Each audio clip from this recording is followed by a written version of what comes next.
નમસ્કાર. દિવસભરના તાજા સમાચારોમાં તમારું સ્વાગત છે. તમારી સાથે હું છું પિનલગીરી ગોસ્વામી. સમાચારો વિસ્તારથી જાણીએ એ પહેલા મહત્વના સમાચારો ઉપર એક નજર. બાંગ્લાદેશમાં વધુ એક હિન્દુની હત્યા કરવામાં આવી છે. મોટા સમાચાર. ગુજરાતમાં ફરીથી આવ્યો છે ભૂકંપના આંચકા.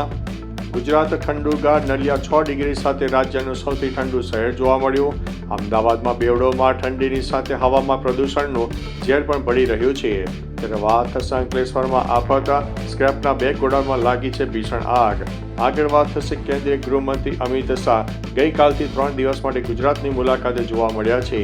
આગળ વાત થશે અમેરિકાનું હાઈ એલર્ટ. ઈરાન તાત્કાલિક છોડો, ગમે ત્યારે યુદ્ધ થઈ શકે છે. ત્યારે વાત થશે કેનાડામાં આવી રહ્યો છે નવો PR રૂલ્સ. આગળ વાત થશે જામનગરમાં પેરાગ્લાઇડિંગ સમયે સર્જાયો છે ભયંકર અકસ્માત. આગળ વાત થશે CMએ કરાવ્યો છે કરુણા અભિયાનનો પ્રારંભ. ભારત અને અમેરિકા વચ્ચે હાલ ટ્રેડ ડીલ પર કોઈ વાતચીત નહીં થાય. ત્યારે વાત થશે સુરતમાં લોકાર્પણ વગર જ પ્રોજેક્ટ અત્યારે દૂર ખાઈ રહ્યો છે. આગળ વાત થશે સુરતમાં હીરા દલાલની ઈમાનદારી તો જુઓ. ત્યારે વાત થશે કેજરીવાલને ગુજરાત હાઈકોર્ટનો મોટો ઝટકો. આગળ વાત થશે માંગરોળ નગરપાલિકામાં ભાજપના શાસન પર સંકટના વાદળો જોવા મળી રહ્યા છે. જલેબી અને ઊંધિયાના ભાવ અત્યારે આસમાને જોવા મળી રહ્યા છે. હવે મિત્રો સમાચારો વિસ્તારથી. ઉત્તરાયણના તહેવાર પર ગુજરાતીઓના ભોજનની શાન ગણાતું ઊંધિયું અને જલેબીના ભાવમાં આ વર્ષે ભારે વધારો જોવા મળી રહ્યો છે. વધતી મોંઘવારીને કારણે ઊંધિયાના ભાવ 600 રૂપિયા પ્રતિ કિલોની સપાટી વટાવી ગયા છે. શાકભાજી, તેલ અને મસાલાના ભાવમાં થયેલા વધારાને કારણે ફરસાણના વેપારીએ કિંમતમાં 20થી લઈને 30% સુધીનો વધારો કર્યો છે. મોંઘા ભાવ છતાં ઘણા લોકોમાં આ અપરંપરાગત વાનગીઓ ખરીદવા માટે ભારે ઉત્સાહ જોવા મળી રહ્યો છે. આગળ વાત થશે માંગરોળ નગરપાલિકામાં ભાજપના શાસન પર સંકટના વાદળો. માંગરોળ નગરપાલિકામાં ભાજપ પેનલ સામે વહીવટી અણાવડત, ફર્નિચર જપ્ત થવા અને આર્થિક તંત્ર ખાડે જવાના આરોપો વચ્ચે કોંગ્રેસે પ્રમુખ કૃષ્ણાબેન થાપણિયા અને ઉપપ્રમુખ સૈયદ અબ્દુલ હામિયા વિરુદ્ધ અવિશ્વાસની દરખાસ્ત રજૂ કરી છે. નગરપાલિકામાં કુલ 36 સભ્યો છે, જેમાં ભાજપ અને કોંગ્રેસ બંને પાસે 15 છે. ભાજપ અને બહુજન સમાજવાદી પાર્ટીના ગઠબંધનમાંથી 8 ભાજપ સભ્યોની નારાજગીથી કોંગ્રેસને તક મળી છે.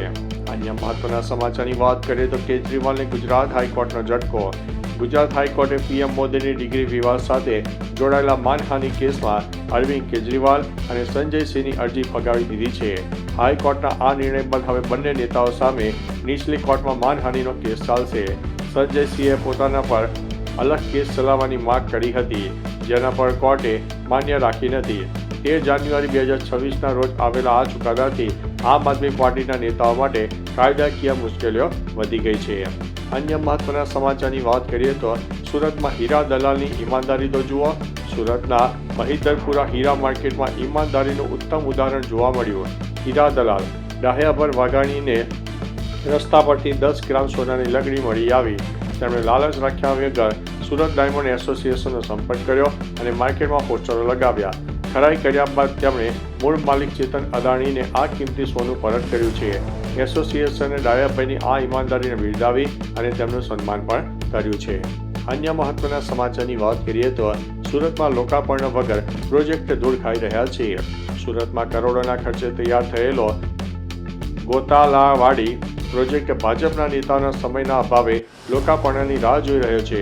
પ્રોજેક્ટનું કામ પૂર્ણ થઈ ગયું હોવા છતાં મંત્રીઓ કે મોટા નેતાઓ રિબિન કાપવા માટે ઉપલબ્ધ ન હોવાથી સામાન્ય જનતાને તેનો લાભ મળી રહ્યો નથી. આ વિલંબને કારણે સ્થાનિકોમાં હવે આક્રોશ પણ જોવા મળી રહ્યો છે. અન્ય મહત્વના સમાચારની વાત કરીએ તો ભારત અને અમેરિકા વચ્ચે હાલ ટ્રેડ ડીલ ઉપર કોઈ વાતચીત નહીં થાય. ભારત અને અમેરિકા વચ્ચે ટ્રેડ ડીલ પર થનારી સંભવિત વાતચીત મોકૂફ રાખવામાં આવી છે. અમેરિકી રાજદૂત સર્જિયો ગોરે મંગળવારથી વાટાઘાટો શરૂ કરવાની અપેક્ષા વ્યક્ત કરી છે, પરંતુ તાજેતરના અહેવાલો મુજબ આ અઠવાડિયે કોઈ મંત્રણા થશે નહીં. ભારતીય અધિકારીઓના જણાવ્યા અનુસાર જાન્યુઆરી 2026ના આ મહિનામાં પણ હવે કોઈ બેઠક થશે કે કેમ તે હજુ સુધી સ્પષ્ટ થયું નથી. અન્ય મહત્વના સમાચારની વાત કરીએ તો CMએ કરાવ્યો છે કરુણા અભિયાનનો પ્રારંભ. અમદાવાદમાં ઉત્તરાયણ પૂર્વે પક્ષીઓના રક્ષણ માટે કરુણા અભિયાનનો પ્રારંભ થઈ ગયો છે. મુખ્યમંત્રી ભૂપેન્દ્રભાઈ પટેલે વાઇલ્ડ લાઇફ કેર સેન્ટરની મુલાકાત લઈને આ સેવાનો શુભારંભ કરાવ્યો. પતંગથી આ દોરીથી ઘાયલ થતા પક્ષીઓને તાત્કાલિક સારવાર અને રેસ્ક્યુ માટે રાજ્યભરમાં વિશેષ ટીમો તૈનાત કરવામાં આવી છે. વન વિભાગ અને સેવાભાવી સંસ્થાઓના સહયોગથી એમ્બ્યુલન્સ અને હેલ્પલાઇન સુવિધા ઉપલબ્ધ કરાવાઈ છે. અન્ય મહત્વના સમાચારની વાત કરીએ તો જામનગરમાં પેરાગ્લાઇડિંગ સમયે સર્જાયો છે ભયાનક અકસ્માત. જામનગરમાં પેરાશૂટ રાઇડિંગ દરમિયાન એક ભયાનક અકસ્માત સર્જાયો, જેમાં પેરાશૂટ હવામાંથી સીધું હાઈ વોલ્ટેજ વીજ લાઇન ઉપર પડ્યું. આ દુર્ઘટનામાં પેરાશૂટ ચલાવનાર યુવક વીજ વાયર ઉપર લટકાઈ ગયો હતો, જેના કારણે તેને ગંભીર ઈજાઓ પહોંચી છે. ઘટનાના પગલે સ્થાનિક લોકોમાં નાસભાગ મચી ગઈ હતી. સુરક્ષાના નિયમોના ઉલ્લંઘન અને બેદરકારીના કારણે આ ગંભીર ઘટના બની હોવાનું પ્રાથમિક દ્રષ્ટિએ જણાઈ રહ્યું છે. અન્ય મહત્વના સમાચારની વાત કરીએ તો કેનેડામાં આવી રહ્યો છે નવો PR રૂલ્સ. કેનેડા સરકાર 2026માં કામચલાઉ કામદારો અને US H-1B વિઝા ધારકો માટે 2 નવા PR માર્ગો શરૂ કરવાની યોજના બનાવી રહી છે. ઇમિગ્રેશન લેવલ પ્લાન 2026-28 અને ફેડરલ બજેટમાં દર્શાવેલી આ પહેલ દેશમાં રહેતા અને કામ કરતા વિદેશીઓને PR મેળવવામાં મદદ કરશે. પહેલો માર્ગ 2026 અને 2027માં લગભગ 33,000 કામચલાઉ વર્ક પરમિટ ધારકોને કાયમી રહેઠાણ આપશે.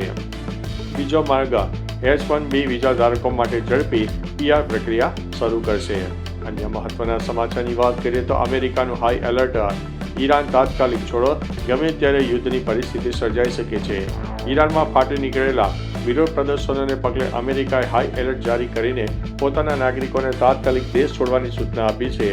સમગ્ર ઈરાનમાં ઇન્ટરનેટ, મોબાઈલ અને લેન્ડલાઇન સેવાઓ બંધ કરી દેવામાં આવી છે.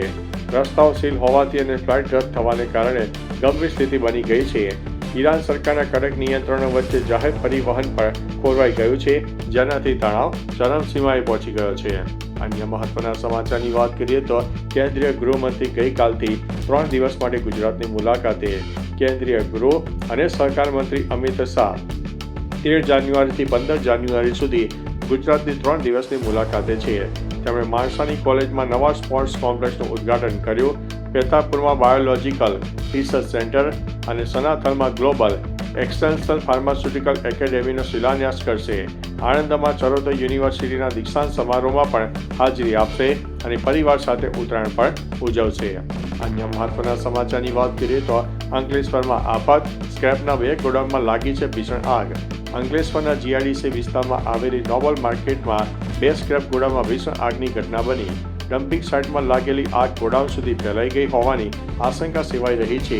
ઘટનાની જાણ થતાં ફાયર વિભાગની ટીમ તાત્કાલિક ઘટના સ્થળે પહોંચી ગઈ અને સતત કામગીરી બાદ આગ ઉપર કાબૂ મેળવ્યો હતો.